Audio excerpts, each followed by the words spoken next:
Hey, I'm Veronica Taylor. I'm here with you, Alex. We're at Ranger Stop and Pop in Atlanta. It's pretty awesome. So cool. I am a big fan of the Anime Egotists, I have to say. And I also wanted to say from myself and May, you're watching Anime Egotists. And actually, I'm a better trainer than Brendan. Oh, come on, May. A little humility? And welcome back to the Anime Egotists, where we're in Elite 2. We're not in Elite 4, but it's not like you'll get past us. Nope, we'll make sure you don't. Yeah. Anyways, my name's Alex, and if I was a gym leader, I think I'd be a water-type gym leader. Yeah, the strange thing is I'm the same way. Huh. Good thing we like different regions. That is very true. But welcome back to the podcast. Richard, we watch a lot of Pokémon, don't we? Yeah, I mean, I watched originally since the original series was airing here in the US. That is correct. But the crazy thing is, there's been a lot of Pokémon. A lot of it's been good, and a lot of it really hasn't been all that good. But that's what we're here to talk about. The best and worst parts of each Pokémon anime. Exactly. We finally felt, well, now that I've seen the Gen 5 Black and White anime all the way through, and I've seen the majority of every other series, I think we finally felt it was time that we talk about our thoughts and our feelings about the best and worst parts of each. Yeah, because a lot of series do some stuff well, and some of them don't do certain stuff well. Now, before we get into it, just a reminder, this is not us hating just to hate, and it's not us just praising just to praise. I love Pokemon. No matter the series, I love Pokemon. This is just a way of talking about let's see how they have, for the lack of a better term, evolved over the case of several years. And we do have stuff for Journeys, even though Journeys isn't over yet. We just figured, might as well. We've seen through, technically now, all of Master Journeys. That review is coming, the final part of Master Journeys. We're just waiting for the right day to film that, so stay tuned for that. But yeah, no, we've got all 8 generations we've got stuff for. Yeah, and just a reminder, these are our opinions. If you have different stuff you want to say, put it in the comments. But if you're just going to scream and moan about how we said something bad about your favorite generation, then this isn't it for you. Also, we've split Johto into its own thing. I know everybody says the original series and Johto are the same thing, but the Pokemon Company themselves has been splitting them up lately. For what reason, I'm not completely sure, but hey, let's just follow suit. Yeah, I always consider the way I considered it when we talked about it was that it was each generation kind of got its own. Yeah, so basically. That's how. But we've been beating around the bush. You mind if I start off with the best part of the original series through Orange Islands? Go right ahead. Okay, so in my opinion, the best part of the original series is the world building. It does a really good job of just showcasing all the different types of avenues you can go down. You can be a gym leader, you can be a battler, a researcher, you can be a fashionista or something. But a lot of the towns feel, for the most part, very different and enjoyable. I feel like the world building of Gen 1 is something that doesn't always get the credit it deserves. Yeah, I can really agree to that. Thinking back on it, I mean, there's always seems to be some unique landscape that they are traveling through. I mean, a lot of it is still kind of forested or towns, but I was like, one of my favorite episodes of the original series is the lighthouse episode where and it's just, it builds the mystery of the Pokemon world. It's like there's not all this stuff that's quite understood, and we'll be slowly learning more as time goes on. Exactly. It makes it so each town with gym leaders and everything kind of feels fresh. Exactly. I'm trying to think of the term for it. Yeah, it's unique. Unfortunately, some of the other series do lead to like generic, it's a city and it looks exactly like all the other cities that we've seen. Exactly. So, no, I'll completely co-sign, and I'm trying to think of some other. They do a great job of kind of building even the secondary, smaller little areas as well in this series. I agree. I completely agree with that. All right, so uh, kind of going off of this and bringing in, and I kind of mentioned it a little bit, and that's this season had like the most unique, kind of mysterious events happening. The powers of Pokemon weren't quite defined at this point. And in my opinion, that was almost better. You get as I mentioned, the Dragonite, giant Dragonite in the Lighthouse episode, but then there's the Ash pretty much dies in an episode and is playing with the ghost type Pokemon. It's just. And then he picks up Misty and drops her. Yeah. So this is just kind of one of those interesting things about this series is that Pokemon seem to have more mysterious powers than they did. Yeah. Than they do now. Yeah, especially that Ghastly that summons Venusaur and Blastoise and fuses them together somehow. I don't think there's a move that specifically does that, but it works for this. It works for the series. Exactly. I thought about like kind of the unique battles of this series, but they're a bit more. That kind of leads into mine. Okay. All right, so I co-sign also that, but the worst part of it is it's kind of Ash. Look, I love Ash, I do, but his gym battles do not make him look good in the slightest. He pretty much loses twice to Brock and gets a gym bat. Edge, his battle with Misty gets interrupted, he gets a gym bat. Edge, he saves a Gloom, gets a gym badge. Like, there are so many times where Ash just does not look like a good trainer. And in some cases, you could argue, oh, well, he's likable, but at the same time, that doesn't always help.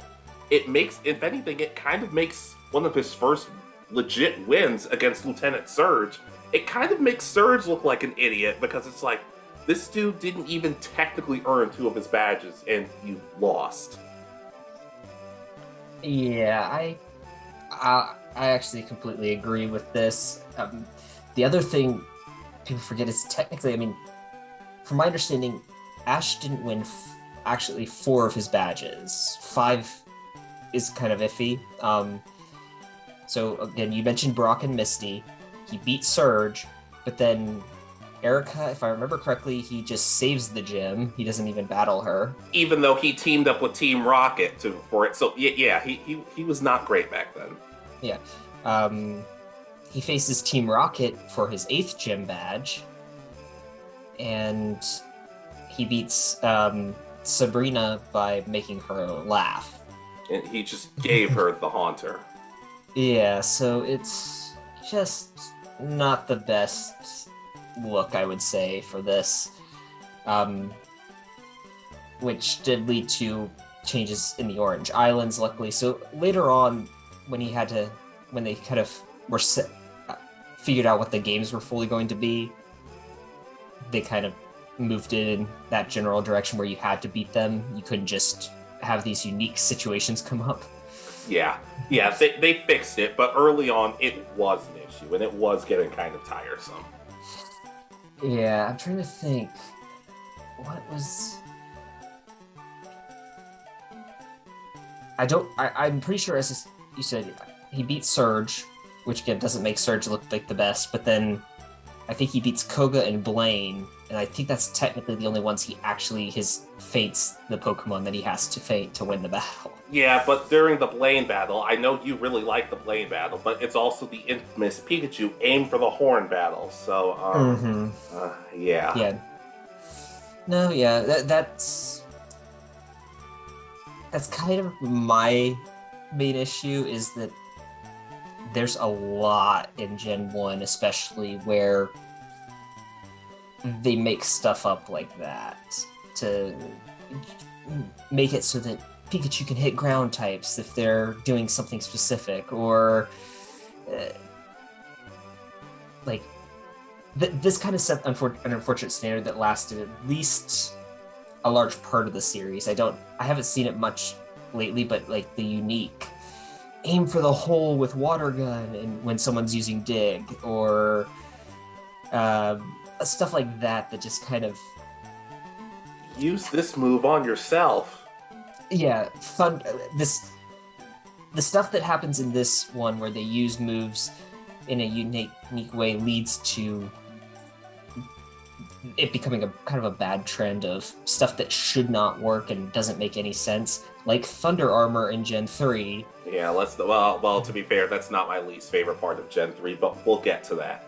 I will say, though, by comparison to other series, it always felt like it was something different. Like, you were never going to see the same asinine situation the same time. Mm-hmm. But is that all we have for Gen 1? Can we move on to your region, Johto, your favorite region? Yes, so kind of how we're going to do this video is we're going to go back and forth who starts each one, since there's several generations to get through. So I'm starting Gen 2. Yeah, because Gen 2 is your favorite, correct? Exactly. So in my opinion, Gen 2 has my absolute favorite multi-episode story arc kind of things. I'm specifically talking like the Whirl Islands, both that as a whole and the ending where they're where they meet up with Richie again. And there's also the Lake of Rage has a multi-episode arc where they introduce Lance. There's the Dragon Den. I always forget the name. I think it might be Dragon Den in Blackthorn City, where they have to save Claire's Dragonite from being on a rampage. So I just really enjoyed these multi-episode stories that kind of, there's like one or two in Gen 1, but these felt more cohesive. Yeah, it kind of feels like it's kind of a lost art because they don't do this that much anymore. Or sure, it kind of makes it so if you pay attention and see this you can there can be callbacks to it later on. But if you miss some episodes, as long as you see at least one or two of the arcs, you still feel like you're getting something. It actually rewarded fans for sticking through the whole series. Exactly. I mean, these have kind of been replaced with arcs that are solely focused on the evil team. The Lake of Rage arc was all on like a group of Team Rocket, but there were parts of Orange Island, or not the Orange, the Whirl Islands arc that were focused on what was it? The Marine Pokemon competition, I think was the name of the competition. Right. And then there was a part that was with Team Rocket, and then you get these one or two episode things, but the main focus, I think, pretty much in Gen 3, 4, and 5, especially, were, hey, now it's a Team Aqua set of episodes, it's a Team Magma set of episodes, it's a Team Galactic, and there was no, until you got to the finals, there was no multi-episode story arcs, really, unfortunately. Yeah, and that's probably due to the fact that Team Rocket lasted a generation longer than the other teams did. But yeah, I can understand that. Do you mind if I say mine? Go right ahead. The improvements.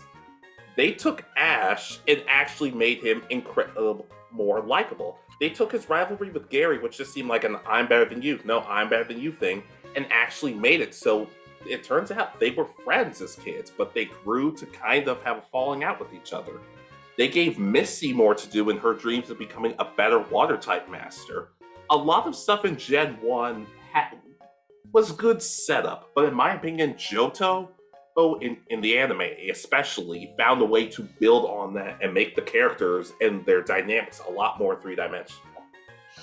Yeah, I wish that I agree with Misty and Gary and Ash. I wish that they had done a bit more with Brock. I know that they built him up over the next two series a bit more.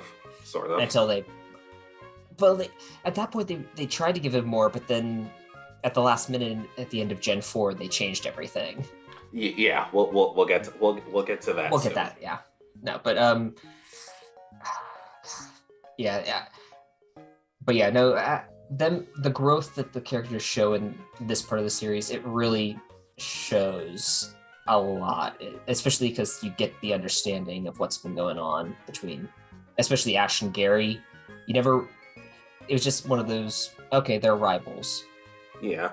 Not to mention, at the end of the Indigo League, Ash loses, and it's kind of embarrassing because Charizard basically just quits. Mm-hmm. At the end of the Johto League, though, you kind of understand why he lost. Sure, he's a lot better, but he's going up against a Blaziken, a Pokemon he's never seen before. And like we talked about, the ending of Johto when everybody has to say goodbye to each other, it's very emotional. Exactly. This is one of the higher moments because you actually feel you care for these characters, and you feel kind of the build up to the end in this series. We'll get to that, I think, in a later generation where there's not enough build up for the goodbye. Yeah. But I especially just wanted to talk about Johto because in my mind, it's probably the most overhated series. Like, Johto does not get the love it deserves. All right. So my least favorite part, though, of this series was this was the series that set the dangerous trend of Ash sending away his Pokemon. Yeah. Unfortunately, I really think that's what. Unfortunately and fortunately, because we give Ash a lot of hate, but he's really not a bad character. We do enjoy watching him travel in his journey. But I mean, this was the series. I mean, he let this is always the part that I always forget. It's like, okay, so he let Pidgeot off at the start of this series. Charizard went off to train.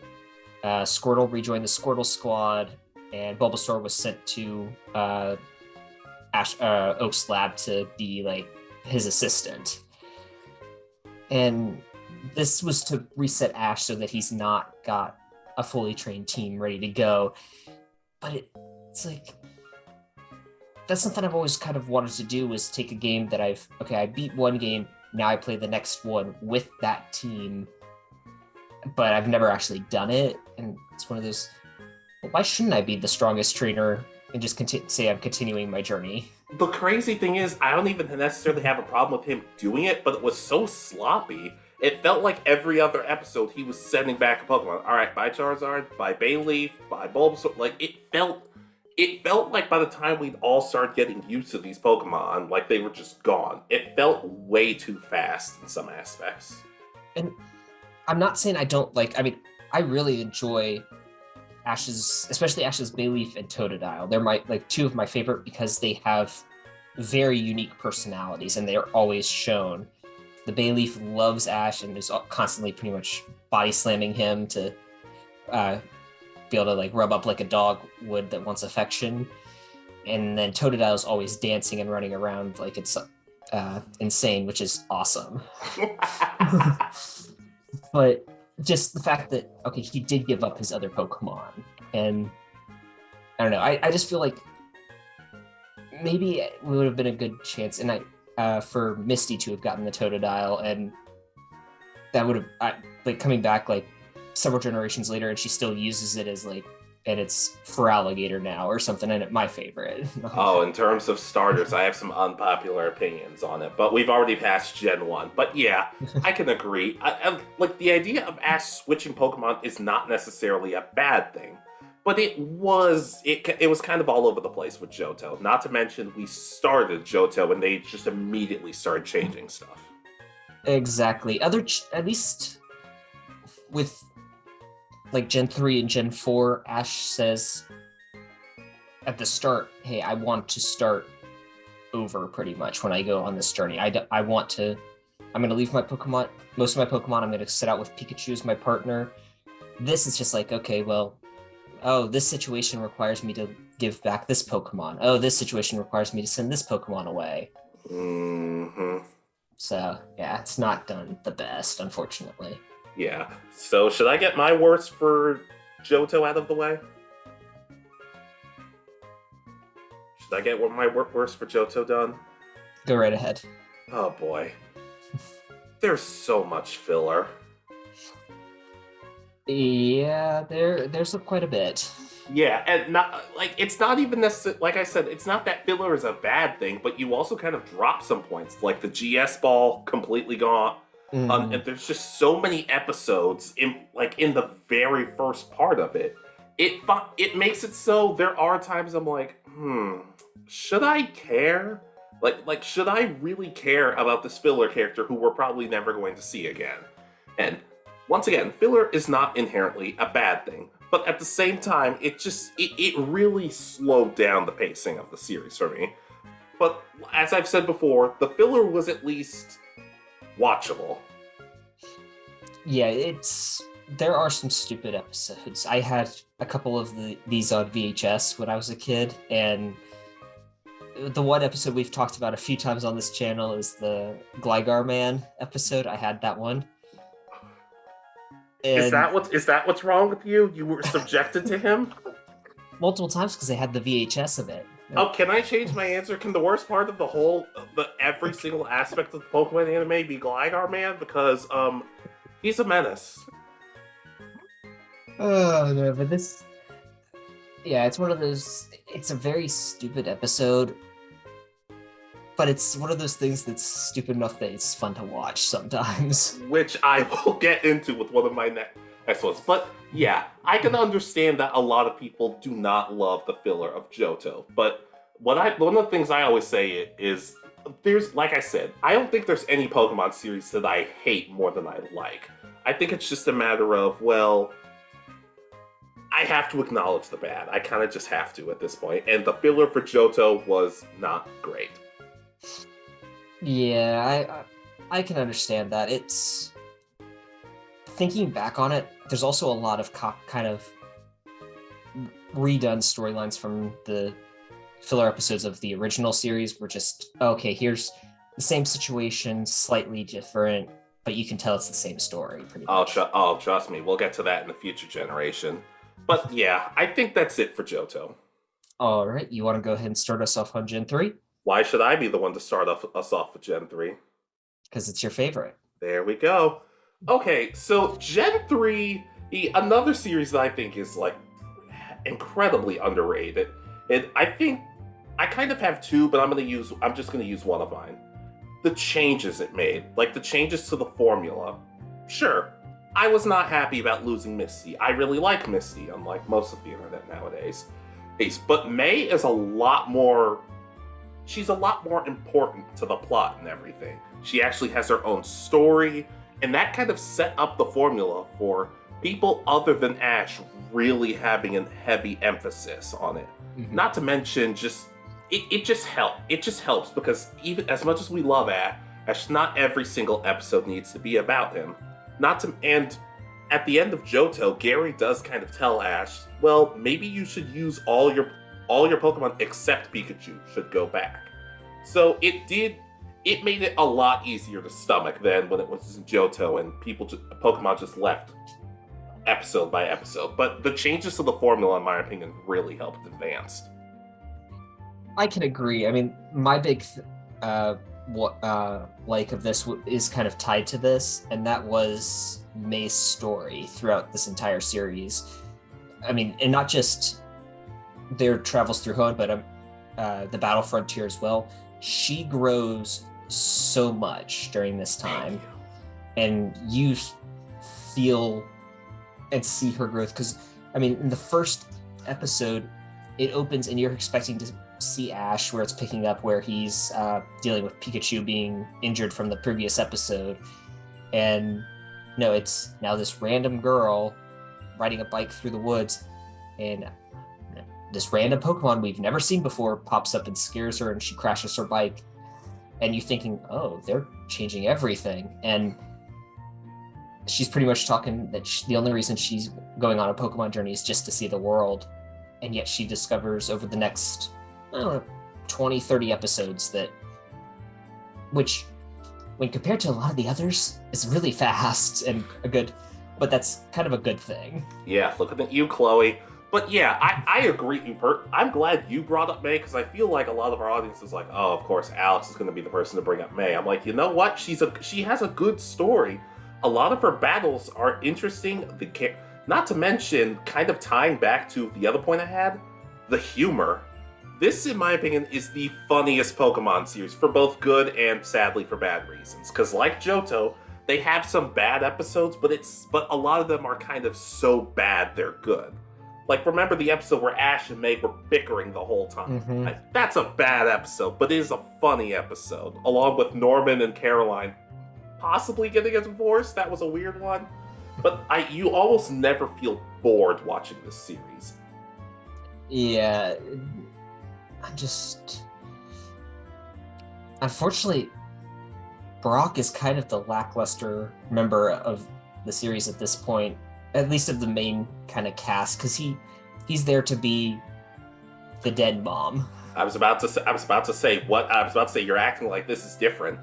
I know, but it feels like that this is the season that they should have started maybe pushing him if they already, well, I don't think they knew at this point that they wanted to make him a Pokemon doctor, but yeah, I was about to say, is this leading into your worst point? Because I kind of have two for mine.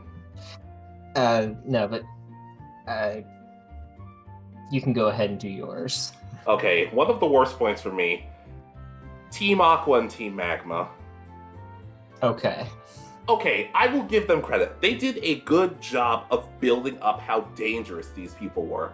And kind of like spreading out the build between them, because you wouldn't see them for a bit, but you would still know that they're around. Archie and Maxie are fine characters, but the finale of it is kind of lame. Like, Pikachu gets taken over by some orb or something like that. Mm-hmm. Kyogre and Groudon's battle is really, really lame. It's just a bunch of like screenshots and everything, and like a montage. And not to mention, like, I don't know what are your thoughts on Lance? Of the champions, I'm trying to think. We don't see Steven until Gen 6. Exactly. Why was Lance the hero of the Team Aqua, Team Magma arc? Why was he the person who's like, don't worry, I'll save everything? I'm like, why? Where's Steven? Shouldn't he be doing this? Lance, I love you. You're great, Lance. But you should not be here right now. Yeah, worst case, I mean, they should have brought in Wallace, at least if they were going to do something. Him too. But Wallace, I feel like Juan, the other gym leader, had more appearances than Wallace did. But the Aqua Magma arc, here's the thing. The build up to it, and for the most part, it wasn't all that bad. But the finale kind of it didn't help. Yeah, that's the thing. I barely remember the finale. I can remember. I remember the Weather Institute episode, the one that kind of replaced it, and then I remember like the first appearances and stuff. And it's like, wow, they're actually kind of almost threatening by comparison to what we've seen out of Team Rocket. And then we get this finale, and it's like, oh, something's missing here. What?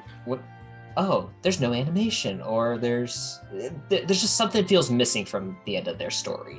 Exactly. Do you have your worst part for this generation?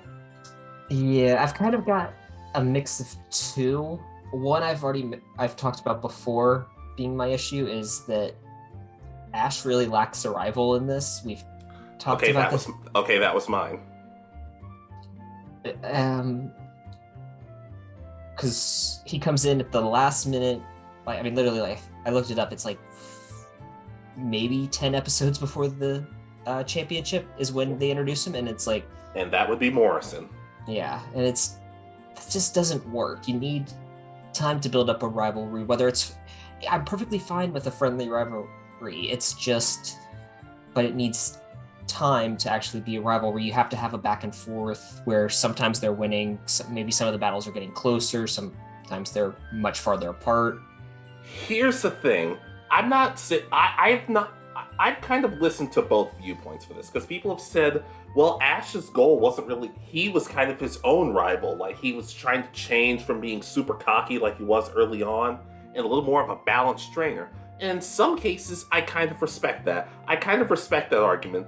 But even with that being the case, he still needed somebody, in my opinion, and it could have been Morrison. You could have put him in a little more, but they didn't seem interested in doing that. Yeah, I would have even. I mean, I know you would have loved it, but I would have found it really awesome had it been Brendan. Had he been just traveling, he could have been friendly, or he could have been the jerk rival. Either way, and A little bit. I still say a little bit of both would have been perfect for him. yeah, I kind of feel the same way. It's like he's friendly, but maybe like when they get in battles, he comes like overly critical of Ash and stuff. Come on, catch him! Come on! You can do this. Oh, you already lost. Ooh. But we've since talked about that. But if you want to check out the video, please check it out. Oh, does it hold up completely? Because we're going back and forth? Not really. Will we ever do a sequel? Probably of that one? No, probably not, but never say never. Maybe we may separate them into videos so that the other person can talk about their own character or the other character. Yeah, and I can, and you'll be like, oh well, Ethan can do this. I'll be like, all right, yeah, cool. All right, but the other kind of part was at the start, especially Max was really annoying. At the start, he does grow. Yeah, I love Max, but I kind of have to agree. Especially in the first episode he's in. I remember a while ago, I was rewatching it, and I was texting you, and I'm like, so I'm finally rewatching the Advanced Generation for the first time in several years. Max is not my favorite in the first few episodes. That is very true, and unfortunately, it does come up a few times even later on where someone says something and he acts like a little kid and runs off upset over being told that no, this is actually what needs to happen or something. And it's like, okay, I understand he's a little kid, but you've shown him growing and improving and learning that you're not always going to be right. But then like 3 episodes later, he has another story arc that he thinks he's right about everything again. And that's kind of the issue, is that his growth doesn't always seem consistent. I feel like if they had cut his episodes in like, I was going to say half, but let's just say a fourth, and maybe given some of those episodes to Brock, I feel like people wouldn't have had such a problem. Exactly. I will say though, I feel like my issue with Max is kind of weird. I feel like the episodes that were about him, like let's say for example, the episode with the Ralts, I'd say that was a pretty damn close to perfect episode. But the episodes where he's not doing anything, it's just kind of on the sidelines, that's kind of where I found him at his most obnoxious. It's almost like he said, well, until you guys give me an episode, I'm just gonna make things worse. Yeah, it's always like Ash is trying to train something and Max belittles or makes fun of Ash about what he's doing, and it's like, you've seen Ash as a good trainer, you've congratulated him. Yes, Ash is making a mistake, but you're acting like you would do 100% better than him, and you have no experience. I know you know the battle system, but let's see what you can actually do in 5 years or whatever it is. Yeah, I was okay with it for May, though, because like they're brother and sister. They're supposed to bicker at some point, but sometimes just a little too much. But I feel like we're stalling at this point, because at some point we're gonna have to get to Diamond and Pearl, and we're gonna have to say bad stuff about it. Y'all are just gonna have to deal with that. I can't. I've been as nice as possible. If something is bad, I'm gonna point it out as bad. But are we done with Gen 3? I think so. So I guess I'm starting Gen 4. Please go for it. All right. So one of my absolute favorite parts of this series is this is the first time Ash kind of takes a mentor role to someone. He kind of did with May, but not really. Here he's especially at the start, he's very much Dawn's mentor. He's the one who explains everything. So this kind of really shows what he's grown to be at this point, where he's actually doing the instructing and showing someone how to pretty much what he was taught in the first series. I'm trying to think. I mean, I think he teaches her how to catch Pokemon because she keeps just throwing Pokeballs at the start, and Yeah, which is odd considering no matter how many times he's like, hey, maybe you could try this. She's like, no, I got this. And he's like, all right, have fun failing at catching the Spinnery for the 4th time. Yeah, and it fits, and Ash really has shown a lot of growth in this series at this point. He's not been reset at all. He resets himself, but it feels like, okay, he's just switching his Pokemon. But then even at the end of the series, his growth feels kind of natural because he enters this tournament and goes, well, I'm not just going to use the Pokemon I caught this time. I'm going to use everything. I'm going for the win, kind of is how it feels. So he brings in Cyndaquil, which evolves into Quilava. He brings in, I think, Charizard probably shows up in this series at some point. He brings in Sceptile. I know that. Sceptile. Sure. Yeah, so he actually shows that he's kind of preparing and learning. Yeah, Ash really did. I feel like this is a good mix of Ash being both like a mentor, being kind of smart, but at the same time, he does still have goofier moments. And so I felt like for the most part, every now and then I wasn't a fan of it, but I feel like for the most part, Ash's growth and kind of his mentorship, I felt like it was a really good showing. Yeah, and another thing about him is that we've seen him do like training before but it always seems to last like an episode, and then the Pokemon learns the new move or gets obviously stronger somehow in the other series.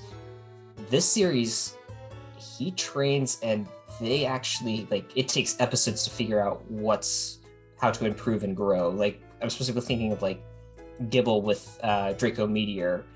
It takes a long time. I think a little too long in that case, but he does show improvement, and he's actually trying to make sure the Pokemon know what they're doing and improve. Exactly. It's always something that I feel like Gen 3 and Gen 4 did really, really well. In some of the other series, I kind of wish they would keep doing that, but I agree. Oh, your favorite part? Paul's story, look, I've kind of said before in a couple of Discord groups that I like a lot of the Pokemon, the rivals in Pokemon, but I don't really think I love any of them, and I'm not really going to get into that at this video. But Paul, to me, kind of was kind of the perfect rival at this point. He was cynical, he was serious, he made sure people knew that he looks for Pokemon that already have strength, rather than training them up, which I find hilarious that Ash is like, oh, well, any Pokemon can be strong, and the games are like, no, they're not. But in all seriousness, Paul had a very good story with multiple dynamics with characters that weren't just Ash, which to me, I've said before, when a character has an interaction with one person and it's good, that's good. But when they have multiple different interactions with people, that's what makes them all the more interesting. Not to mention, their battles were almost always good. He learned to appreciate the Pokemon in his life. Not to mention, their final battle in the Sinnoh League was excellent. Exactly. He's probably my favorite rival. I like him just because he's the exact opposite of Ash, especially at the start of the series, and shows it. I don't want to say he's abusive, but he's stricter than any other trainer we've seen up to this point. I mean, he was abusive to Chimchar. Yeah. So it's a really good rivalry, and you see Ash trying to figure out how to trying to understand Paul, I think is, I guess, the best thing. And then, because Ash, I mean, pretty much throughout this, he doesn't necessarily like Paul, but he kind of always wants to understand him the entire series. He is a better man than I am. I would have just been like, oh man, I beat you, Paul. Paul, you want a rematch? No, that's okay. You can leave. Yeah, and I'm trying to think, I mean, and this is probably the rival that they've had the most, maybe him or Trip have the most battles with Ash. Yeah. Yeah, especially since when Gary comes back, they don't really battle as much. Yeah, I mean, I'm trying to think, they have one-offs, and half the time, from what I remember, Gary and Ash's battles are interrupted by by Team Rocket or something and then they only have one 6-on-6 battle where Ash and Paul have at least 2. Yeah, it was shocking to me when Gary lost that early in the Indigo League, and he's just like, oh, guess I just messed up. But I'm like, I don't like you, Gary, but you can come back. Wait. And I was like 5, however old I was at the time. But yeah, Paul's story. Should we get into the worst part of Gen 4? Yeah, where you said that Gen 2 has a lot of filler, this is the series I feel has...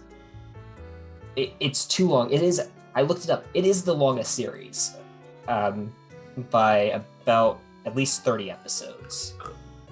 Good Lord. Yeah, because there's actually 4 series in this one. Yeah. Every other series only has 3. Well, Advance had 4. Well, they had Advance, but through Battle Frontier. Okay, I get what you mean. But this is all just one journey. The Advanced has 3 in one journey and a 4th tacked on. Yeah, that's a good point. But yeah, no, this this one, this also has the issue of its filler starts to kind of overlap way too much, in my opinion. Yeah, do you mind explaining what you mean by that? Well, there's at least one time I remember there being a battle school. I'm pretty sure it's up in Snowpoint City, and that's kind of a copy of the Rustboro side, and the episode I think with Sprout Tower and in Johto have both had that already. Right. There are just that sort of thing pops up a good bit. There's I think there's an episode with a unique Nurse Joy kind of thing that's happened at almost every series at this point. Mm-hmm. And there's I'm trying to remember. I think there's an episode with Team Rocket being like burglars instead of just stealing Pokemon. They're stealing items, and it's kind of a copy of the there's an episode in Johto that did this. So yeah, it's just a lot of this happens over and over again, and even some of the story arcs that they do kind of copy over, but not as much. Yeah, I guess for me, you mentioned all this stuff about the filler, but I've said before, with Johto, the filler was bad, but it was at least kind of hilarious at times. I felt like a lot of the Diamond and Pearl filler was just boring. Like, I talked before, the episode where Pikachu and Piplup get stuck with each other. I don't feel like I laughed at that episode once. That feels kind of odd. It's like that movie where Arnold Schwarzenegger gets pregnant. That should be hilarious, but they take it so seriously. I'm like, what message are you guys trying to send? Yeah, I'm just thinking. I have vague recollections because I haven't seen Gen 4 in a long time, but there's stuff that I kind of vaguely remember with Pokemon that, like, I think there's a catching competition in the Great Swamp, which is very reminiscent of the bug catching contest from Gen 2 at some points and stuff. So it's just one of those things that everything seems to kind of, they just kind of copied and pasted, like every episode that's come before. If they've got a unique story element, they do it again in this series, unfortunately. And sometimes they copy it from the exact same series. That feels like you really shouldn't be doing that. But not to mention, we talked about this before in the Lucas video. There feel like way too many characters in this. Yeah, it's... especially for Dawn. God, yeah. I mean, there's, 3 major rivals? Well, let's see. For Ash, there was Paul, there was Barry, there was Nando, there was Conway, and I guess Tobias. That's 5. Hey, and here's the thing. Hey, I feel like Dawn had even more, and Dawn, as much as I love her, I feel like she had a lot of hit or miss battles. Like, the peaks of her battles were like, oh my god, this is a compelling character. You guys have killed it. You've knocked it out of the park. And then there are other times where like, what are you doing? What are you doing? Why are you doing this to me? why are you hurting me? Like, it felt kind of crazy at times. Like, in terms of rivals, Zoe, she could have stuck her. She was like one of the best rivals Dawn had. Made perfect sense. And Nando, he was a rival for both Dawn and Ash, so it was something different. I'll give them a pass for that. Was Kenny necessary? No, he wasn't. He was pretty much there to make so that Piplup could have a rival in or whatever the middle evolution is. Yeah. Piplup. Oh my god, that's another point. The starters don't feel special. Like, every other person has a starter Pokemon. Yeah, and I mean that kind of makes sense. Yeah, because they talk about how almost anybody can go to one of the professors in like the next generation and get a Pokemon, but that was the thing. It's like other people they talked about sometimes the gym leaders were giving out Pokemon, or sometimes a parent would give them a Pokemon and as their starter, and you never see that again really after this. Everybody seems to, oh well, you got this, and then you switched it out for whatever Pokemon you felt like afterwards. Yeah, because in my mind, and I'm going to keep this part super short, but if Lucas was going to show up in the anime, I feel like Ash would not have needed Turtwig. I feel like you could have given Turtwig to Lucas, and Ash could have caught, like, maybe something else. Yeah, I'm trying to think what Pokemon he would have caught then. I don't know. Maybe that, I don't know. But Dawn's other... Oh, that's right. Dawn had Jessie as rival, or Jesselina, or what... There were a lot of characters who, in my opinion, just didn't need to show up. At least it made sense that Jessie's character wasn't revealed as Jessie until, I think, the Grand Festival. Yeah, despite the fact that you should obviously see it. But I know, but it's like, thinking back on it, it's like, okay, so it should be easy to figure out who won these contests, and so when back in Gen 3, she changed her name and her costume slightly, like every single time, to be a new contestant, and it's like, well, we're 99% sure you're Jessie from Team Rocket, and that, so at least that she was the same character the entire time. I love you, Jessie. But Dawn also had Ursula. I don't remember Ursula. Okay, I'm conflicted about Ursula, because I don't remember her winning a single important battle. But to me, she's kind of one of those characters that I really like, but I don't really know why. She's kind of just there, but I find her endlessly entertaining. God, I only remember like a handful of these rivals, because you're right. There are too many. You see my point? Yeah. Yeah, like Ash and Dawn look really good, but Brock just sits with his thumb, you know. But we've given Gen 4 a hard enough time, despite we've talked about a lot of good stuff about it too. Should we move on to Gen 5? Yeah. You want to go ahead and start us off with the good stuff? Yeah, to start with the good stuff. In Gen 5, I feel like this was the start of everybody getting something to do. Like, everybody had a clear goal with rivals and battles and just episodes that were tailored for them. Ash had Trip, Stefan, and just a bunch of others. Georgia, Burgundy, like, Trip and Iris also had people to interact with, which is what I feel like the past several series were lacking. I felt like it made all of the characters more interesting in their goals. Sure, not all the characters were always your favorites, but they at least felt important to the story. Okay, yeah, I was gonna say that these, I guess, compilation episodes where they're not, I guess that's not, where they all come together for the, like,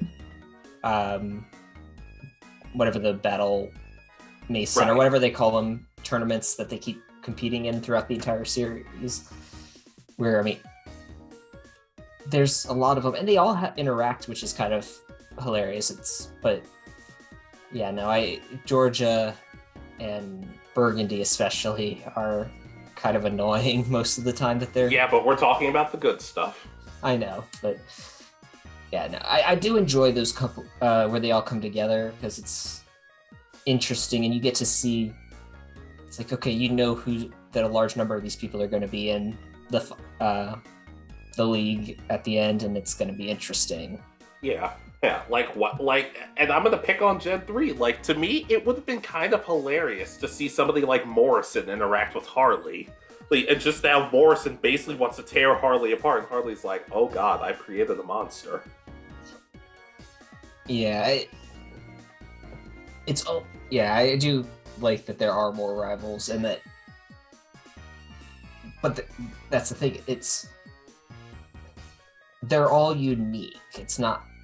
They're not overdone like with Dawn having rivals where some of them are very similar in personality, and it's like, okay, well, why didn't you just have this one character be her friendly rival and this character be her mean rival? Maybe have someone be kind of a more neutral person. And there you go. You've got 3 rivals. They each have kind of a unique position with her. And yeah, I mean, that's kind of how Ash is in this series. He's got kind of friendly rivals in the series, but then Trip is his more antagonistic rival who views himself as much better. Yeah. Do you have your best stuff for Black and White? Considering all the horrible, mean-spirited stuff you've said about Black and White, I want to hear your good stuff about it. So in this series, I really enjoyed the fact that Ash actually builds like a team and has a rotating roster in this series. So unfortunately, it does lead to some of his Pokemon not getting as much screen time, but he's got like 9 Pokemon that he catches this series, and they all do get an episode or 2 that they get to shine in and be the ace of his team in this episode, kind of thing, and which is nice to see. And he does show some kind of interesting strategies where he puts together a team to specifically battle a specific gym leader, which is shocking when you consider where he started. But he goes through. I mean, Croconaw was always interesting to see. There was also his Roggenrola and Rolly. No, that's the different generation. Boldor, that's it. I liked how his Sawaddle. Yeah, and Levani. I grew to love his Levani. I really enjoyed it. Yeah, it's so caring, I think is the right word, because it's like it always makes the little capes for everybody. Like, I want one. But yeah, and I don't know. It's interesting seeing him have all 3 starters. I think this is the first time since Gen 2 he's had all 3 starters himself. Yeah, and I've said before, I'd rather have it be spread out, like one main character gets a starter, but at the same time, though, if it's done right, I can always give it a pass. Yeah, I mean, I could have probably had him he didn't necessarily need a Snivy because Trip was using that and was actually a fairly recurring character. Right. So you saw Superior a lot.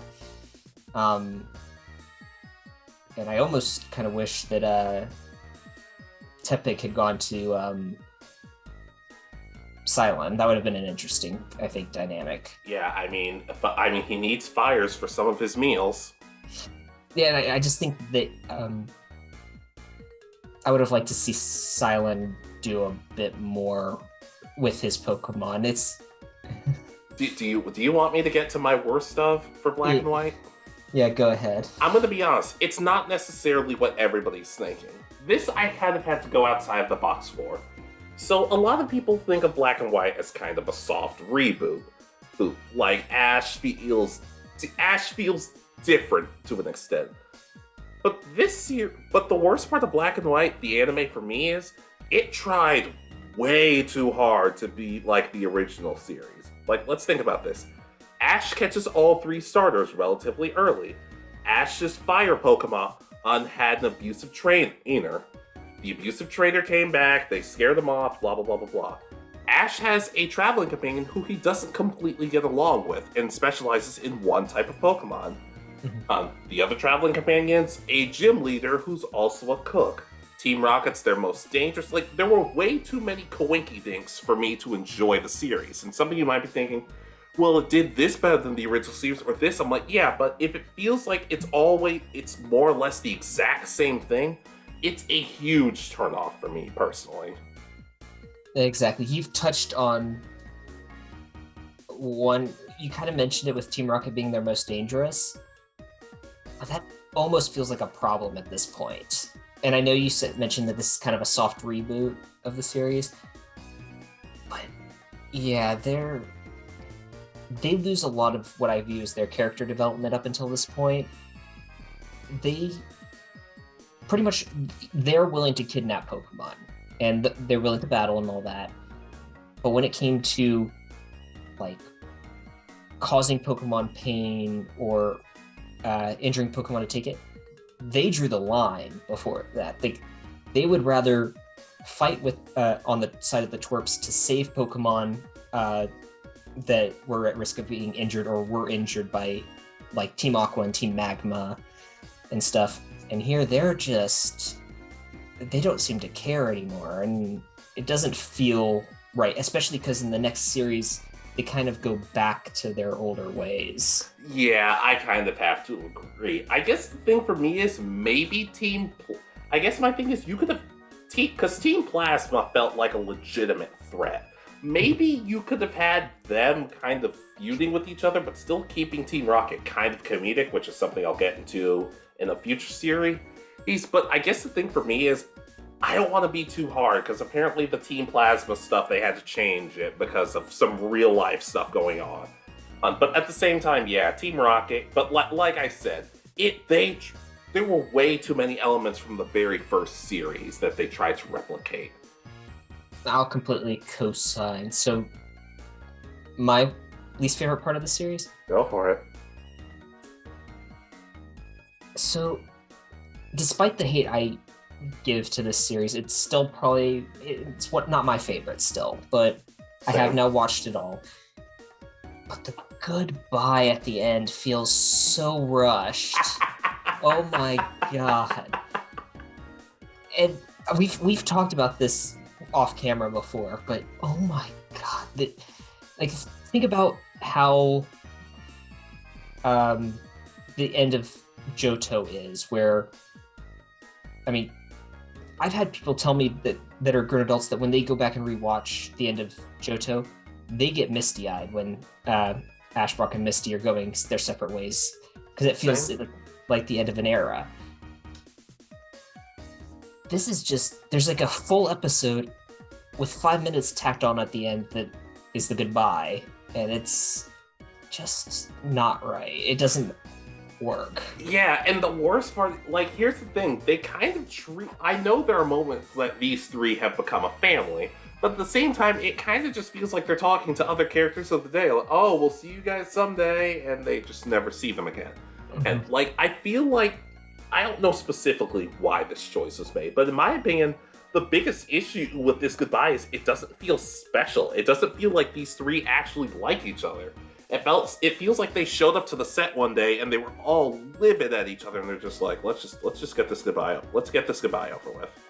Yeah, I mean, having just watched it, so pretty much they reach Kanto and you think, okay, they're going to go to Oak's lab and have a couple episodes there, and then Ash and I think it's Viola or something along those lines is going to say, oh, let's go to Kalos, and that's when Iris and Silent will kind of see, well, we kind of want to go on a tour of Johto, and which is what they do, and that could have led up to an episode of them traveling to Birdie in whichever city it is to take the train and have an actual, like, a big goodbye. They don't do that. It's literally 5 minutes of, they have, as I said, like a full episode, and then tacked on at the very end is, oh, well, it sounds like you're going to Kalos and we're going to go over to Johto now, so bye. And the next scene, and then it cuts, and Iris and Silent are on a train, and the doors, they say, goodbye. And then they're off. It's like, Yeah. I will fully admit that Iris and Silent are not my favorites. I understand their stories and I like them, but don't think I'd ever put them on they're my favorite traveling companions. But when it's time to say goodbye, you need to make sure that it's a big deal. But this wasn't it. No, and I mean, thinking back on it, like 5 episodes earlier, they had Ash and Iris arguing over something. Like things just kept happening that it was like coincidences caused them to argue, and it's like, so you feel like, okay, are they still pissed off about that and just ready to not be with each other?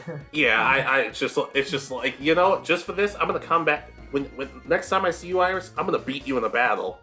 Even if you're champion, I'm just gonna ruin your day and the rest of your fan base's day too. But we'll get to that. We'll get to that at another time. But should we move on? Yep, Gen 6. So it's my turn. XY and X, Y, and Z. This is another one we're gonna have to tread carefully because, like I said, there's some bad stuff about this series. Yeah. So this one, I kind of tied it with Gen 4 because Ash kind of peaks here in his overall talent as a trainer, in my opinion. He's got actually a really good team for the most part throughout this entire series. I mean, because he's got his Pikachu, of course, but he's got Ash Greninja, he's got Halucha, he's got Gudra, which is the pseudo-legendary. It's this first pseudo-legendary he ever caught. Yeah. Talonflame and Noivern. It's like, and there's one more. There's got to be because he had 6 at the end. Pikachu, Greninja, Noivern, Talonflame, Halucha, Gudra. Oh, that's right. So Gudra just comes back and fills in at the last second. He sends Gudra because he puts Gudra back and then he gets it back because yeah. No, but this is his peak. We get, especially this is probably my favorite tournament when it comes to animation because these battles almost feel like epic Dragon Ball fights, kind of, because you see these gigantic moves, you see power-ups. I mean, it's actually a really nice fight. Yeah, and you see some really good strategies. Like, we've talked about Tierno just randomly deciding, I'm going to be the best character in this arc. I don't care who's winning this. I'm going to stand out, and I'm going to turn people around on me. And I'm like, yeah, you did. Like, please stay. Yeah, it's so interesting, like, because I remember he deflects an attack by having Blastoise withdraw and then pretty much do rapid spin, but as a dance. Yeah. And do you remember at all who in the English dub who Tierno was voiced by? Not off the top of my head. Todd Habercorn. It's been I haven't watched this series since we watched it in college. I remember because right around the time I moved in with you guys, you said, like, you saw me watching Pokemon. I was like, oh, that's a new series. I'm like, yeah, this is X and Y. It's like, is it good? I'm like, yeah, it's really solid. You binge so much of it within the next few days or weeks to the point of I didn't know if you were still alive. I didn't know if you were still in your body because you were still just binging all of it. Yeah, I ended up catching up. Yeah, that was really quick because I think X, Y, and Z hadn't even premiered yet, though. It had not.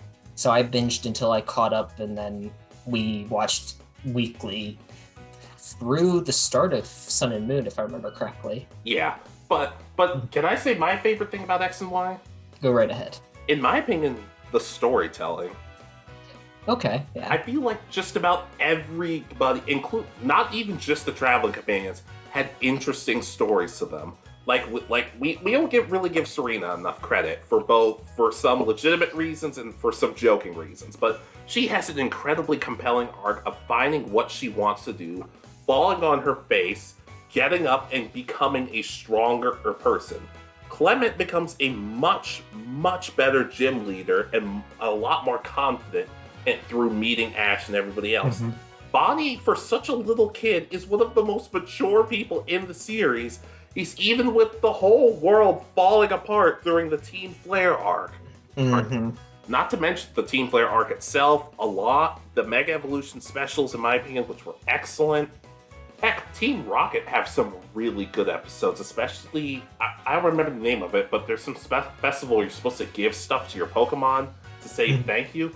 And at the end, Team Rocket are like, well, we fail a lot, but you guys stick with us, so we appreciate it. And they give gifts, and everybody's crying about it. But there's just so many good episodes, there's so many good stories, and I feel like that's where where X and Y really shines. Thinking back on it, there are actually very unique story arcs in this one.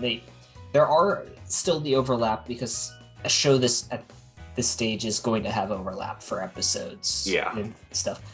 But there are some unique, I mean, you mentioned that one, which the only other kind of Christmassy kind of episode is Band, so...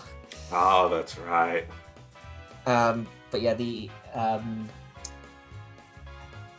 but I was also thinking, like, I know some people really hate it, but I actually enjoyed the camp arc that they did. There was like a multi-episode camping arc. Wait, people didn't like the camp arc? First, I've been told that some people didn't like it. I thought it was endlessly charming. Yeah, it was really cool, and it gave like all of the side characters a chance to kind of show up and be, I don't know, kind of a rival cabin to Ash and his cabin. Yeah, and, we're gonna have to talk about that in the future. We're gonna have to talk about that in a future video. But the thing for me is, it gave them a chance to be friends. Like Shauna wasn't just Serena's rival. Like, you could easily believe them if Shauna said, Ash and I are friends, Bonnie and I are friends.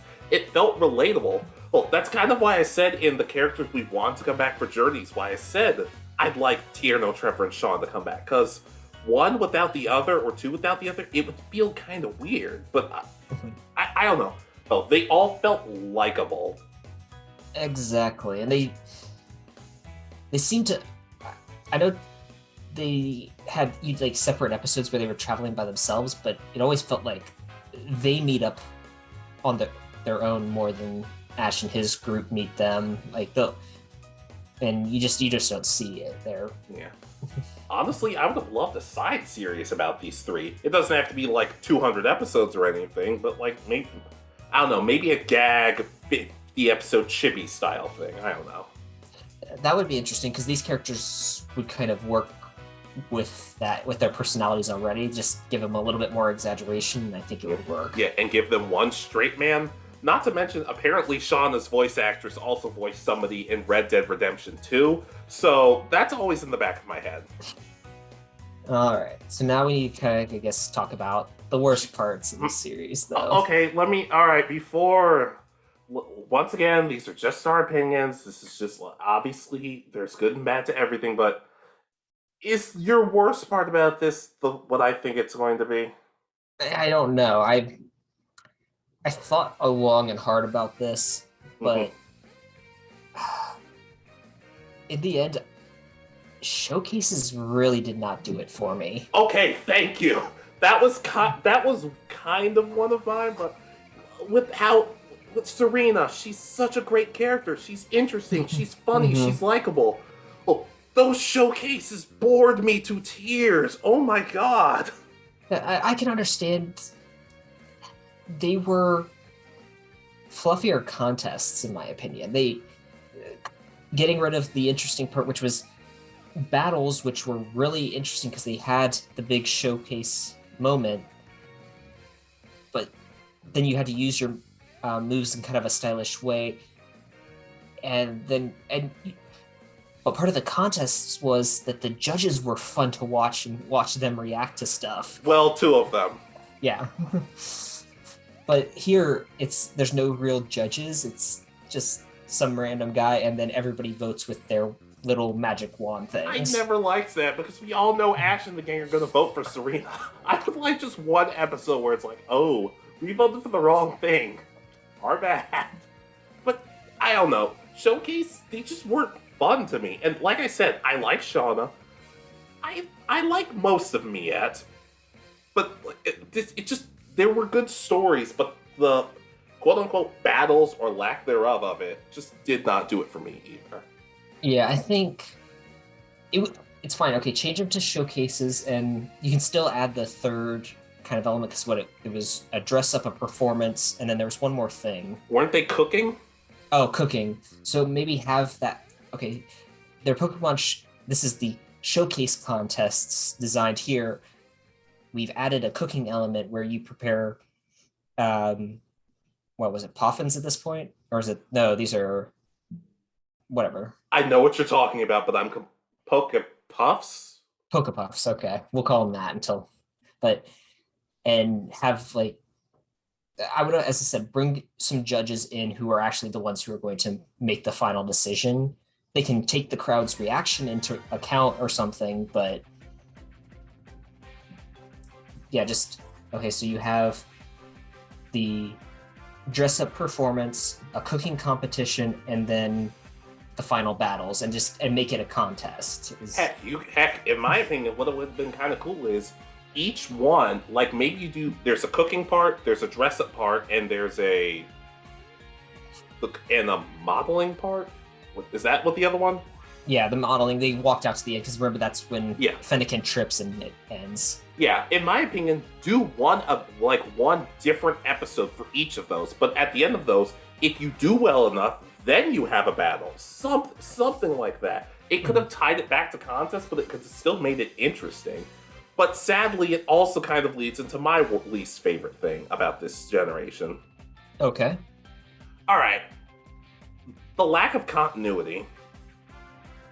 Okay. Do you understand what I mean by that? I think I do, but I want you to explain it. Okay, when I first heard that people said they didn't like the lack of continuity in X and Y, I thought to myself, it doesn't really bother me.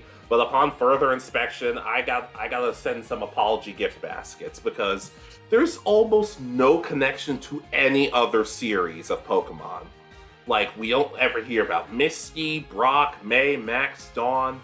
It kind of makes it hard to sell for some people. And on the one hand, you could tell somebody this could be their first series, and it could be like, oh, okay, I'll use this as a template, and maybe I'll go back and watch some other stuff. But at the same time, though, it does kind of make it a hard sell for longtime fans. Heck, remember, as great as the Team Flare arc is, when we see Steven again, Ash doesn't recognize him. Which is fair, because he didn't see Steven that much in the Advanced Generation anime. But at the same time, though, the series itself does not reward you for watching Pokemon in the past. Yeah, I was trying to think. And it took me a minute to go through it, but from my recollection, there's no... Besides maybe mentioning Professor Oak, there's not really any mention of anyone that came earlier in the series. And that's just because Professor Oak's like the best professor, and they freak out whenever his friends freak out whenever they hear Ash knows him.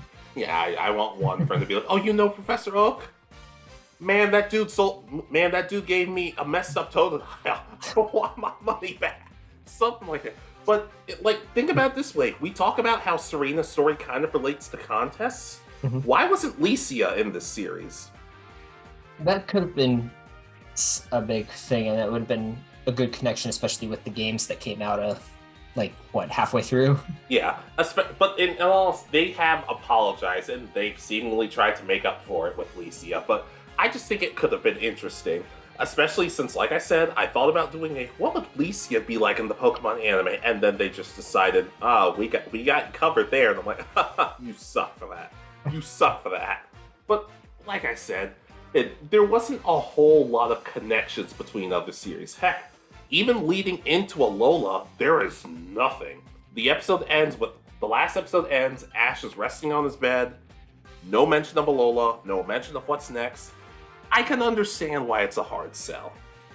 Yeah, I'm trying to think. I mean, because is there even any mention of it? I mean, besides the most recent series, because they've had multiple connections, especially in what is supposed to be coming up. But yeah, I don't think they've mentioned much.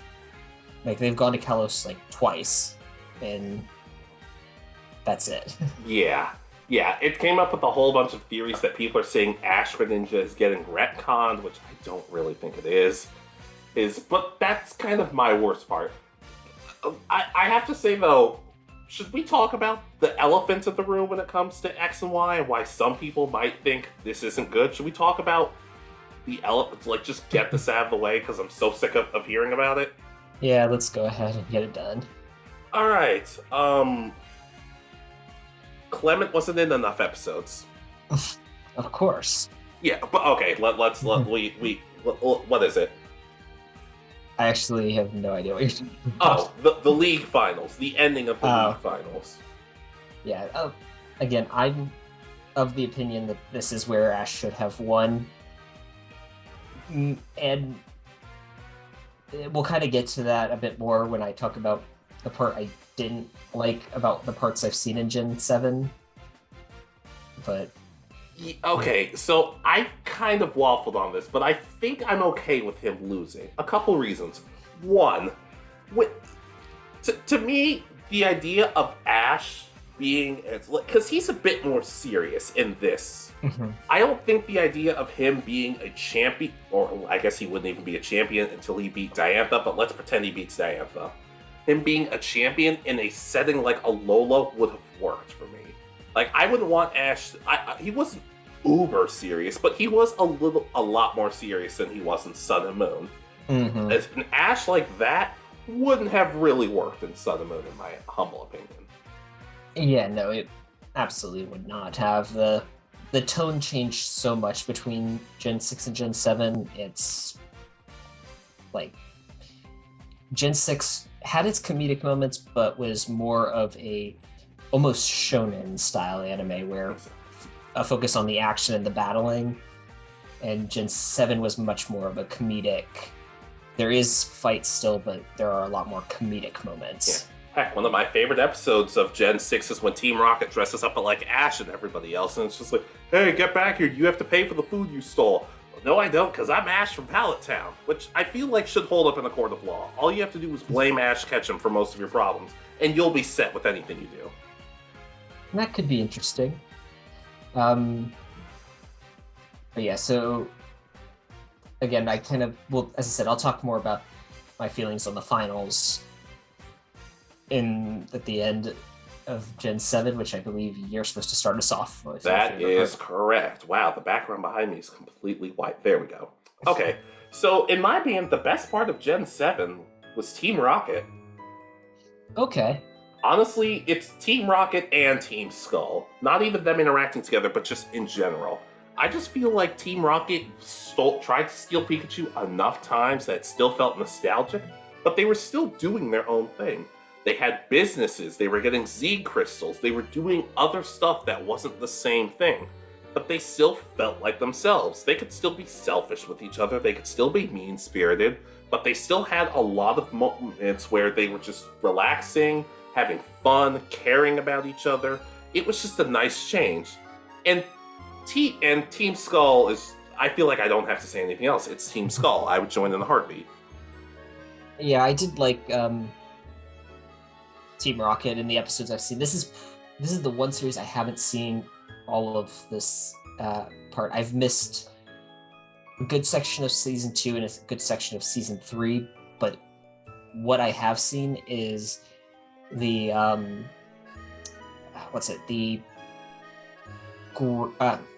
I really like their Beware interactions. Yeah, I did not like Beware at first, but that quickly changed with just how much it cares about them. Yeah, and that's even shown because in the episode where they all go back to Alola, they meet up with Beware, and it's just I still hate its cry. Its cry is annoying. Yeah, it's not great, but it's better than Dracovich's, but that's not saying a whole lot. Yeah, but it's interactions with them, and it's always taken care of. This is like the one generation I feel that Team Rocket eat on a regular basis, because like every other series, that's the thing. That's actually the dark thing about especially Gens 2, 3, and 4. There are episodes that it looks like Team Rocket's starving to death. Yeah. And I guess, like I said, one of my favorite episodes of Sun and Moon is when Guzma shows up, and like he's showing. I'm playing for blood. I am playing to be the strongest trainer, and he's compelling, along with Team Skull, who they kind of have moments like Team Rocket. They have moments where they grow to care about each other, and then them and Team Rocket have a rap battle. Would you believe all that happens in the same episode? We get Guzma and a rap battle in the same episode. It's 10 out of 10 stuff. Sounds interesting. I may need to figure out which episode that is and watch it, because If I find it, I will let you know. well, I got to figure out where to watch it, because they just took it Sun and Moon off of Netflix. Did they? Mm-hmm. Oh, all right. Then never mind. So, what's your best part about Gen 7, Sun and Moon? So I'm kind of having to go with Lily. I liked Lily's story arc, especially of the parts I've seen.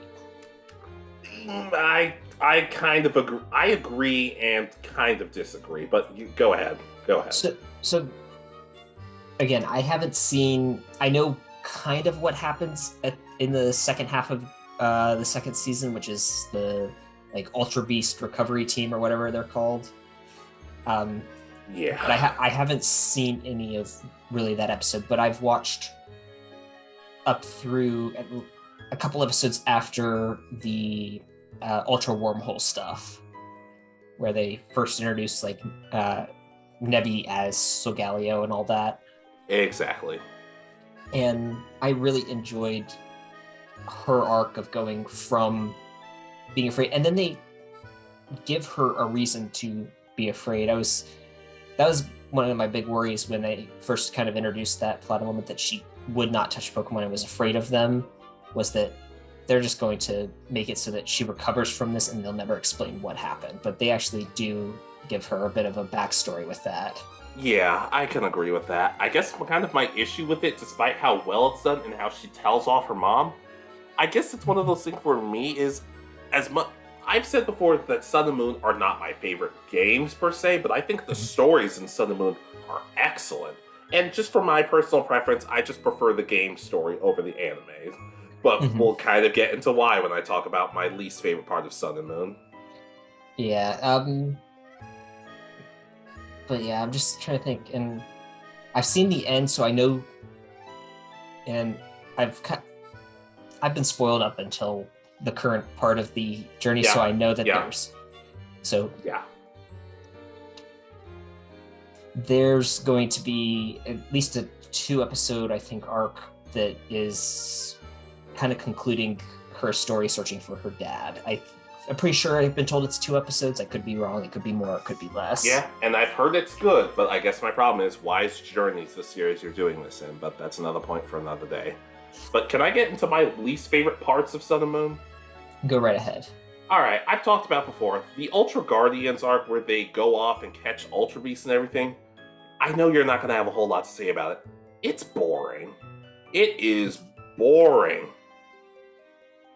Yeah, I've only seen like episodes that like the Pokemon YouTube channel have posted, and there's been a few recently. Like I saw one with the whatever the giant wall Pokemon is, and it's like them throwing balls, and it keeps changing which holes are open, so the balls fly like right through it and stuff.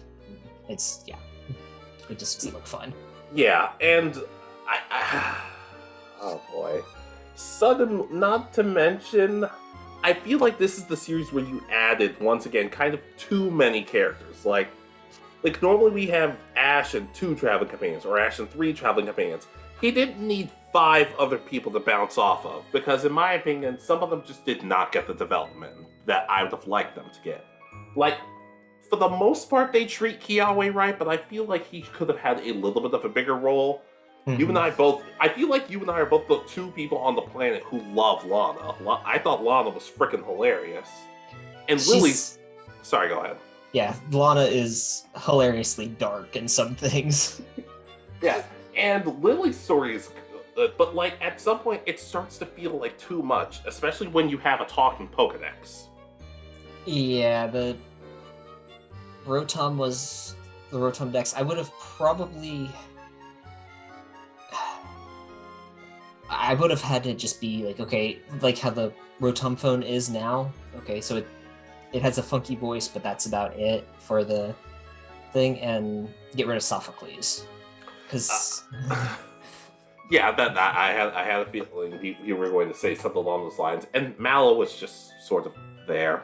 But I hear she has like the best episode in the entire series later on. I haven't seen She has a really good episode, but I guess kind of my problem is like it kind of feels like it came out of nowhere. But I have other bad stuff about one more bad thing about Sun and Moon. But I want to hear your thing first. All right. Well, I kind of have two things. I was talking about one. Go for both of them. At the start, or at the end of the last one, which is this tournament at the end of the series. I know that they had to make it so that everybody had, based on how many Pokemon the main cast had, which was like 3 and stuff. That's not how to end a tournament like this. You need a full 6-on-6 battle. And you're gonna be upset later on, buddy. No, I've already know what's going on at the Masters 8 League, whatever it's called, but no, this the only 6-on-6 battle ends up being Ash versus Professor Kukui at the end of the series. Yeah, and to preface, it's a really good battle, but at the same time, it's like, why couldn't we have gotten more of this? Yeah, I mean, Kiawe should have had Ash and Kiawe's battle should have been 6, or did he face Gladion? Kiawe faced Gladion. Okay, so it was Ash and Guzma that fought in the semis. And I remember because Guzma beat Lana, and I'm like, dang, I want them both to win. But yeah, no, I think at least the semifinals and the finals should have been full 6-on-6, and those are the trainers that of everybody. Okay, so you've got Ash, Kiawe, Guzma, and Gladion. So those 4 should have had full teams. And does Gladion have 6, or does he only have 4? I don't even recall at this point, dude. But I know Kiawe never had 6 total, and I'm pretty sure Guzma only had 3 or 4. So it just it never felt like a real tournament. It always felt like one of those side episodes that, like the Whirl Island Cup or whatever it was from Gen 2, where it's like a single Pokemon that you enter into the contest. So it never felt enough, in my opinion. Okay, yeah, I agree. I was just looking up how many he has. Technically, he has, from the looks of it, he has 5. Gladion has 5 Pokemon. Okay, so that would have been the fine thing to have him get a 6 Pokemon that you've never seen and then have the finals be 6-on-6, Ash versus him. Heck, as a callback, you could have him catch a Pokemon from Galar, and people could be like, oh man, what's going on? A Pokemon we've never seen before. Yeah, that would have been really interesting and a good way of setting up for the next, making people think that the next series was going to be Galar. We'll talk about that. But what's your other problem with Sun and Moon? Of the parts I've seen, there's like no sense of adventure. Every other series, they feel like if there's something interesting and they want to go do it, they go do it. But here it's like, okay, they're in the classroom 90% of the time, at least in the first season and the start of the second season, they kind of go on a little adventure, but then the island hop very little, and when they do, the islands look exactly the same. Yeah, they do. As somebody who's seen Sun and Moon, they do it more and more as close towards the end, but it's kind of a too little, too late sort of thing. So I can't fault you too much on that. Well, that, and then do the islands actually change how they look? I mean, I know that they go to the snowy part of the island. A couple of them do change, but it's not like they're. It would have been cool if, in my opinion, they'd stayed there for a couple of days. Not like, oh, okay, let's just go right back to where we started. Exactly. All right, the one last thing I kind of want to get off my chest with Sun and Moon, it tries way too hard to be funny. Yeah, thinking back, the anime.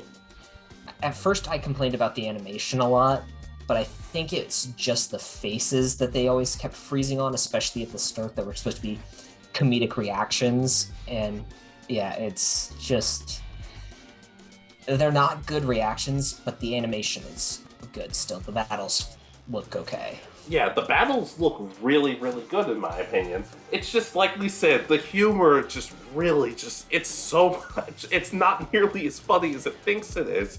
And I understand, like, different humor for different people. But, like, I feel like every other series is kind of the kid in class who every now and then has something funny to say. I feel like Sun and Moon's the kid who tries like, every other thing he says is a bad joke, and you're like, dude, stop. It's like Team Rocket talking about the evolution of Kling Klang, but it's every single episode.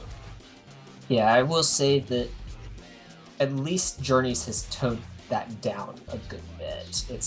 There's still the cringy bad jokes, and sometimes they do have the over-the-top reactions, but it's not like every few lines or every episode. There are a lot more serious episodes a lot sooner in Journeys than there were in Sun and Moon. It took like half the first season before we got our first kind of serious episode. Exactly. All right, we've talked about Journeys a lot in our Journeys reviews, and Journeys isn't even necessarily over yet, so I like to think this would be quick, but we tend to ramble. Gotta love us for that. Yeah. All right. So I think you're supposed to, or no, I'm supposed to start us off. Yeah, this is even. Okay. So my absolute favorite part, and this is Ash and Go's relationship in this. Damn it, that was mine. I think it's because for so long that it was only the two of them that they've become like the most believable friends. They actually Ash, Misty, Brock, they feel like friends, but there's times they're just kind of walking, and it's like okay, and it's the Pokemon journey, and you hear the narrator talking, and they're not interacting at all. It's like, so they walked miles in silence, didn't they? I kind of want to see that, to be honest. Yeah, but this, I feel like, okay, you'll constantly see Go running off the path because he saw a Pokemon, and Ash running after him, and they feel like friends and interacting and talking, and they would be joking all the time and having a good time, but then also they help each other. Like, I've seen where they're training, and specifically Ash's training, and Go's actually helping. You see that on occasion with his other ones, but it seems like it's every time that they're training, Go's involved in it. Yeah, they do. I guess to me, kind of my thing is, this is going to be an incredibly unpopular opinion, but I had to come up with something different because you took mine. Guys, I'm sorry, but I'm going to say it. To me, the best part of Journeys is Go. Yeah. Look, I'm not happy that sometimes Ash's training and his story gets kind of sent to the wayside. I'm not necessarily happy that other aspects. But to me, Go is one of the most compelling characters in the series for me, and it's really not that close. He starts off just wanting to catch Pokemon, but he actually starts growing bonds and friends with them, and it's partially due to Ash. Heck, they feel like brothers at some point, and to some people it's like, oh no, it's a romance. And with the way they interact with each other, I can't even completely say, no, I have to be like, maybe, but I don't know. I don't care one way or the other. But they're 10. No, another video for another day. Another video for another day, my friend. Yeah. But Go himself is just he's a breath of fresh air. And to me, he's not a traveling companion. He's a durotagonist. If anything, you could say he's the protagonist and Ash is the durotagonist. Yeah, I can understand that, because I feel like we're going to get that kind of flipped in Ultra Journeys or whatever it's called. It's the next part, because I think the focus is going to shift more heavily to Ash and as he prepares to enter the Masters 8 and then entering the Masters 8. And I've heard nothing but good things about that. but I think the focus is going to shift 100% to him. But before, like, there have been a lot more episodes, I think, focused on Go figuring out that they're either figuring out his relationship with one of his Pokemon, or or finding out about a new Pokemon and wanting to catch it. So that sort of thing has kind of, it's going to be different this last third of the series. Yeah, heck, if they do what they usually do and Go moves on and isn't part of the series like full time anymore, I'm gonna be honest, I'm gonna be really sad. I'm gonna be like, for the first time in a while, I'm gonna be really, really sad to see somebody go. Yeah, I think the last time I felt any sort of sadness was the end of Gen 6. And it's like, well, they've actually, like, I've seen a growth, but it feels like this is a good goodbye. Yeah. Yeah, yeah, just everything. But like I said, Go, like, hate me all you want, but Go's my favorite part of Journeys. Because it's not like they're giving us a whole lot of other stuff to be super enthused about. I'm trying to be positive, but at the same time, I'm ready to be done with Journeys. Yeah, I am interested to see what your least favorite part is, but I'll do mine real quick. Go for it, buddy. So we kind of touched on this a little while ago, but that's the lack of Galar in this series. We've talked about it before, but I don't know, like, I would say half the Pokemon, if that, have gotten a special spotlight episode. So, like, Grapplock had one. I think all 3 starters have had maybe one. I can't remember if all of them have had that. Grookey, Grookey has, so yeah, we're good. If I've heard correctly, and this was several weeks ago, maybe even close to a month or two ago, there's about 50-something Pokemon from Galar that haven't gotten spotlighted.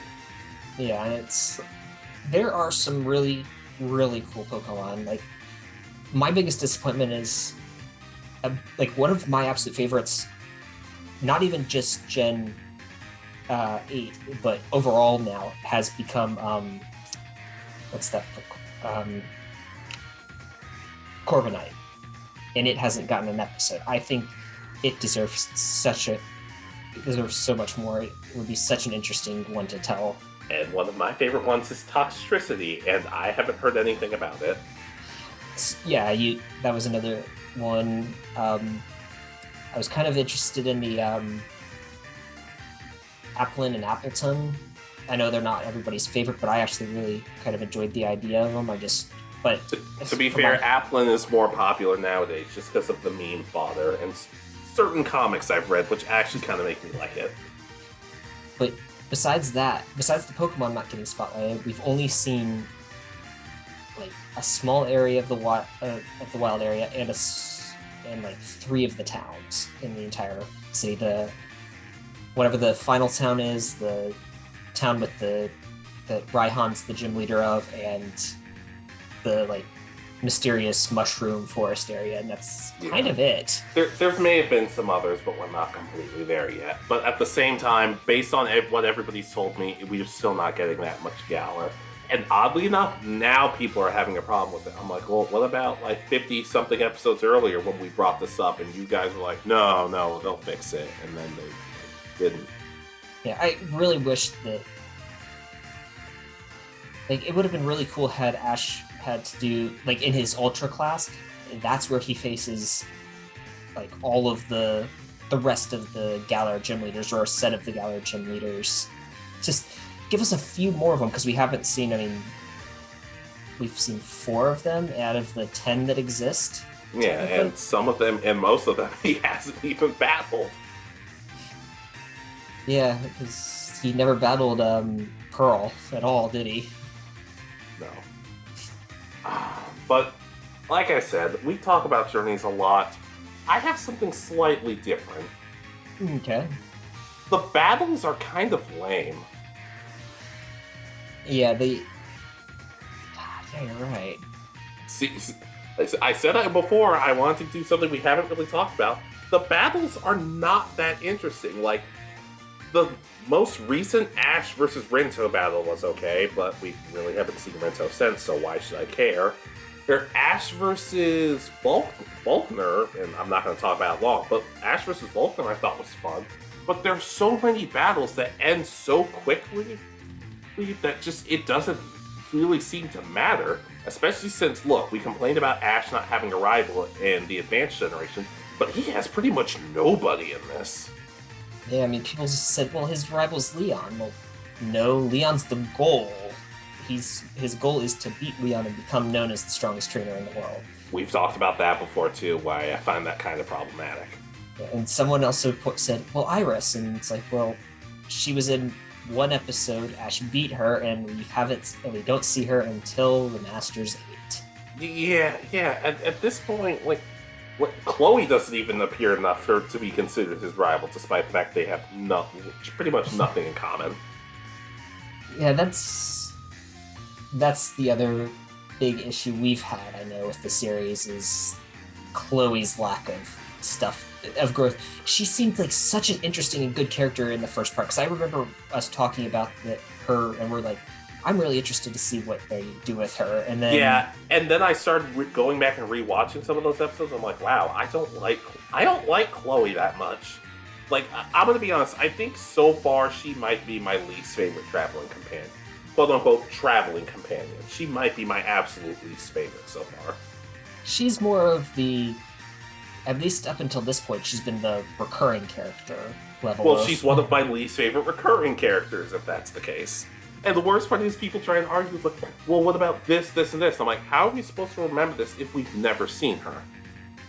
Yeah, and again, I'm fine with someone not knowing what they want to do. Heck, I still don't know what I want to do when I grow up. Yeah, I'm kind of right there with you.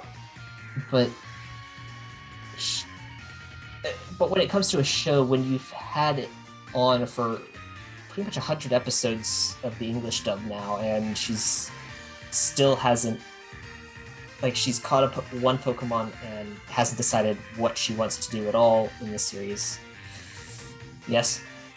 So I don't remember who did it, but somebody made like a little list of however many episodes a traveling companion has been in. Obviously, Brock's been in a lot, May and Dawn have been in a lot, Missy's been in a lot. I want you to guess how many episodes Chloe has been in.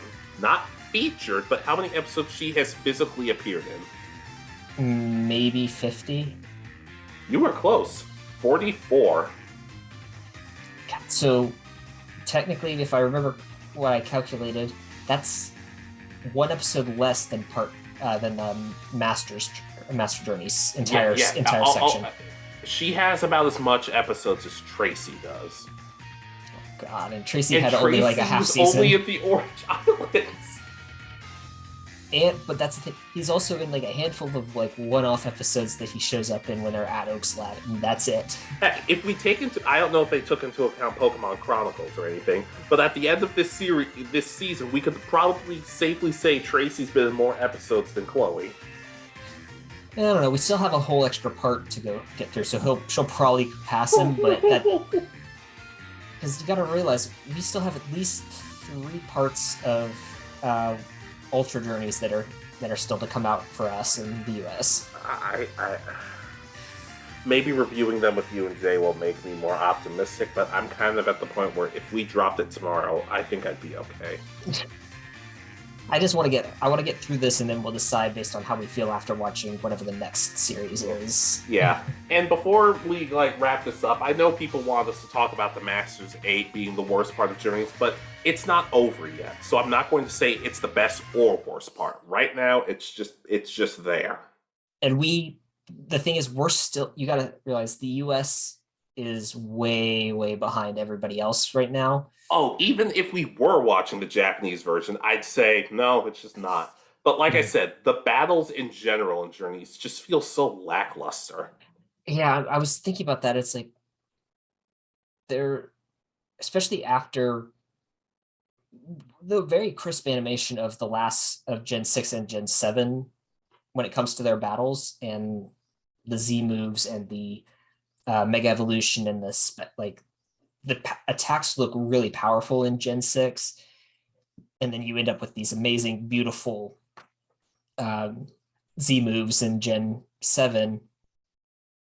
we've seen Mega Evolution once like 3 times, I think, in the entire series. That's where it's been like the feature of an episode.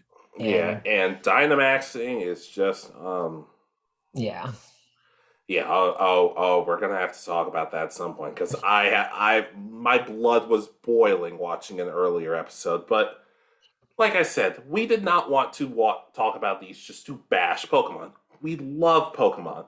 I love every single series, and I have so many good things to say about every single series.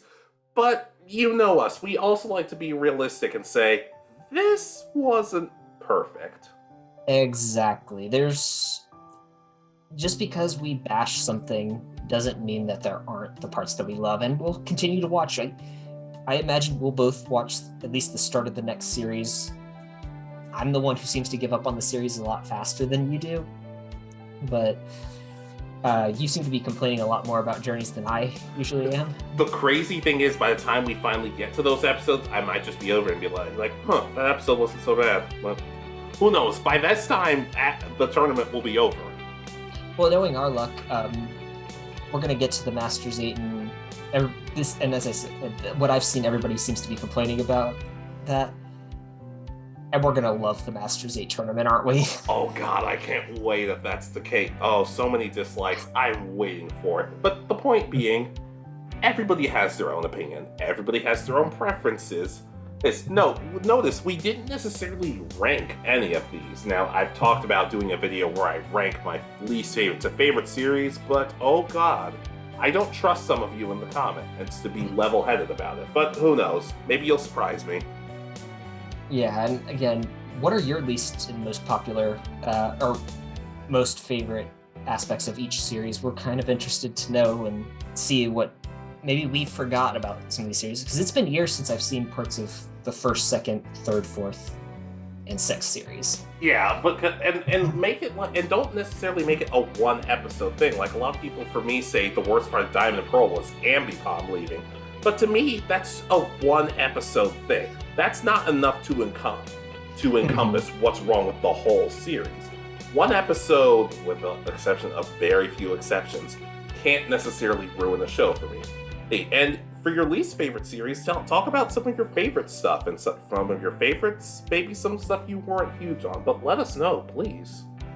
Exactly. I mean, one-off episodes can be bad. As I talked about, the Goodbye episode from Gen 5 is not great because it's so rushed. It doesn't ruin the entire series, but it's not an enjoyable finale. That's right. But that's just, of course, guys, just put it in the comments. Be good to each other in the comments. Like, dear Lord, please, especially just be good to each other. And our fans have been known for doing that for the most part. All right, so just be good to each other. Tell us what you think. Anything we missed, anything that you feel differently about. Like, subscribe, comment, buy the merch. Just anything at this point. Exactly. And hopefully we'll be getting more content, but I never know at this point. We might get kidnapped by Team Flare or something. But anyways, we will see you guys next time. This has been Alex. And Richard. And you have been listening to the Anime Egotists. Good night, and peace easy.